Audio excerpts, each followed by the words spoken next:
is look at the different types of patience that have been defined by our scholars.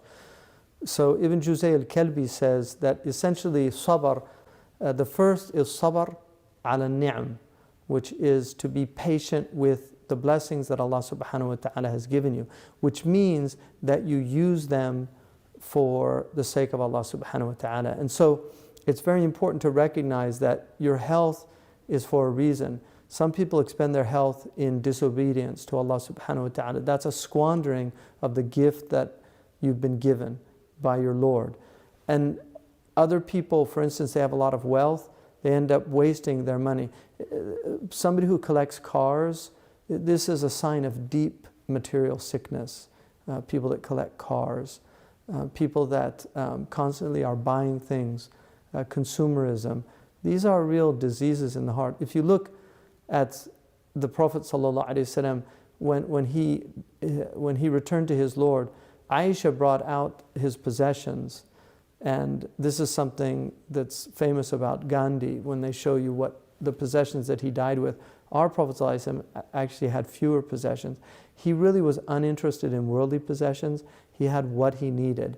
And so we certainly don't have to do that. There's nothing wrong with having worldly possessions. And if you have wealth, it's a blessing from Allah, as long as you're paying your zakat and helping others. But at what point is enough enough? And so being patient with blessings means using those blessings for good things, for purposeful things, for meaningful things. So that's very important. And then also being patient with the tribulations that come in your life. One of the Arab poets, he said, ثَمَانِيَةٌ تَجْرِي عَلَى النَّاسِ كُلِّهِمْ وَلَا بُدَّ لِلْإِنسَانِ يَلْقَى ثَمَانِيَةٌ. There are 8 things that will happen to every human being, and every human being will eventually see these 8 things. سُرُورٌ وَحُزْنٌ وَاجْتِمَاعٌ وَفُرْقَةٌ وَيُسْرٌ وَعُسْرٌ ثُمَّ سُقْمٌ وَعَافِيَةٌ. So these 8 things are surur, joy; huzn, depression; ijtima'un, coming together; furqatun, dispersing, separate, so gathering and separation; yusrun, ease; usrun, hardship; and then sickness and health. So this is the nature of the world. It's tilka al-ayyam nudawiluha bayna an-nas, that there's a constant turning of events. In fact, Seneca, one of the great Roman philosophers, he was a Stoic, he said that always remember, fortune does what it pleases. And what he meant by that is, he actually said, never trust prosperity. Never trust prosperity. When you're in a prosperous situation, be grateful, but recognize it could all go very quickly. We see people commit suicide because the stock market crashes, or because their company goes bankrupt. These are people that are so attached to the material world, when they lose their material things, they completely collapse and fall apart. So being patient in tribulation is extremely important to have that quality. So it's not having hala'. Allah subhanahu wa ta'ala says in the Quran, خُلِقَ الْإِنسَانُ هَلُوعًا, that human beings are created in a state of anxiety. If you look at the child when it first comes into the world, it goes into total anxiety, and it needs to be soothed by the mother.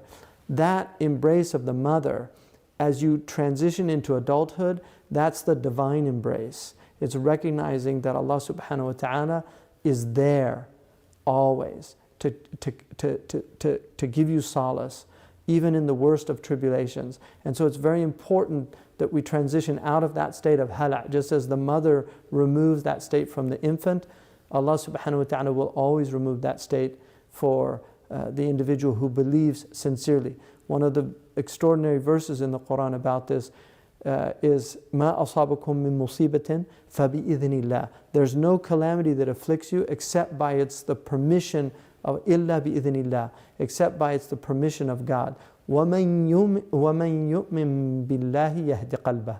And whoever believes in Allah subhanahu wa ta'ala, Allah will guide his heart. So whoever believes in Allah subhanahu wa ta'ala, Allah will guide his heart. In the commentaries, what they say is that Allah subhanahu wa ta'ala will, every affliction that comes to you, it's illa bi'idhnillah. It's by the permission of God. It's from the qadr of Allah subhanahu wa ta'ala. وَمَنْ يُؤْمِن بِاللَّهِ يَهْدِ قَلْبَهُ. Whoever believes in Allah, Allah will guide his heart. In other words, if you believe that, if you're absolutely certain of that in your heart, Allah subhanahu wa ta'ala يَهْدِ قَلْبَهُ. He will guide his heart to tranquility and accepting the decree. And so this is actually moving to a higher maqam now.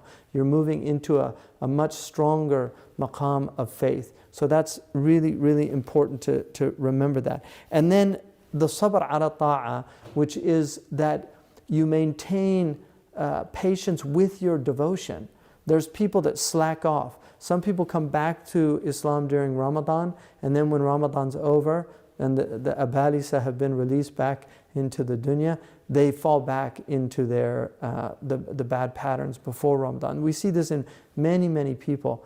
There has to be a continuity in your practice. And so this is sabr ala ta'a, that you have to be continuous in your practice. So the first is patience with blessings, patience with tribulation, patience with your devotional practice, being consistent in your prayers. Inna salata kanat ala al-mu'minina kitaban mawquta. That the prayer is in these defined times. Some people find this difficult to understand about Islam, people outside of the faith. This punctiliousness, this idea of specificity, that we have these regimented times of prayer. Even though the prayer time has some space, but actually this discipline of recognizing that I have to 5 times a day go back and recenter myself.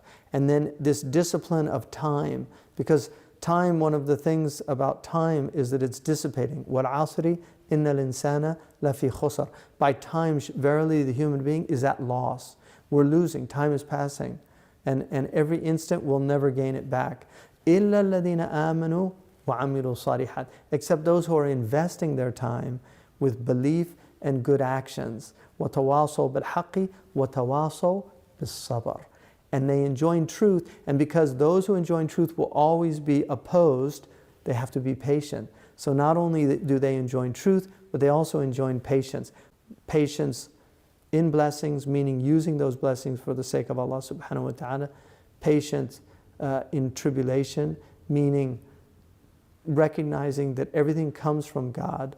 And tribulations are either for sins that we've accrued or for raising us up in degrees. It's one or the two. Usually it's actually sins. In fact, Ibn Taymiyyah said if you, man tatabba' al-Qur'an, the one who really follows closely the narrative of the Qur'an, bil-istiqra', by a type of reasoning, he will conclude, by inductive reasoning, by looking at all the particulars, he'll conclude that the vast majority of calamities actually happen because of what human beings have done. So we bring it on ourselves. And unfortunately, one of the calamities involved in that is that the innocent also are affected by the sins when they're public of individuals. So it affects the whole group, despite the fact that only some of the people are wrongdoers. So this is one of the trials of life on earth. So inshallah, in the next session, I'll go through the